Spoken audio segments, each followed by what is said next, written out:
السلام علیکم۔ لیبیا میں طوفان نے تباہی مچا دی۔ ابھی مراکش میں قیامت خیز زلزلے کی صورتحال انتہائی مخدوش ہے۔ مرنے والوں کے لواحقین تاحال اس امید میں ہیں کہ ملبے تلے ان کے پیارے شاید ابھی بھی زندہ ہوں۔ ابھی مراکش کے زلزلے کی باز گشت تھمی نہیں تھی کہ لیبیا میں سمندری طوفان نے تباہی مچا دی ہے۔ ہزاروں لوگ جاں بحق اور ہزاروں لاپتہ ہو چکے ہیں۔ لیبیا کے شمال مشرقی ساحلوں سے ٹکرانے والا طوفان تباہی و بربادی کی نئی داستانیں رقم کر گیا ہے۔ سیلابی ریلوں میں بہہ کر ہزاروں افراد سمندر میں لاپتہ ہو چکے ہیں۔ لیبیا میں ایمرجنسی اور کرفیو کا نفاذ ہے۔ تعلیمی ادارے غیر معینہ مدت تک کے لیے بند کر دیے گئے ہیں۔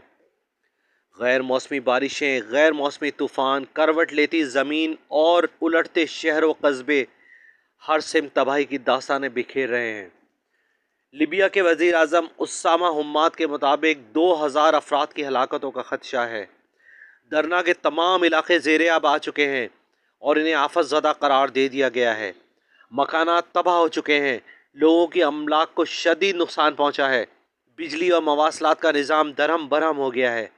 لیبیا جو کہ پہلے ہی افراتفری کا شکار ہے، 2011 سے وہاں کی عوام شدید انتشار کا شکار ہے۔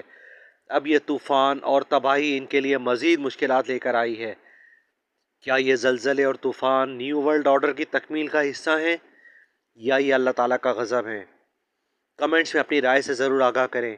آج کی ہماری ویڈیو پسند آئی ہو تو اسے لائک کریں، دوستوں کے ساتھ شیئر کریں، چینل کو سبسکرائب کریں، بیل آئیکن کو کلک کر دیں تاکہ آنے والے ویڈیوز آپ تک پہنچ سکیں۔ اللہ حافظ، جزاک اللہ۔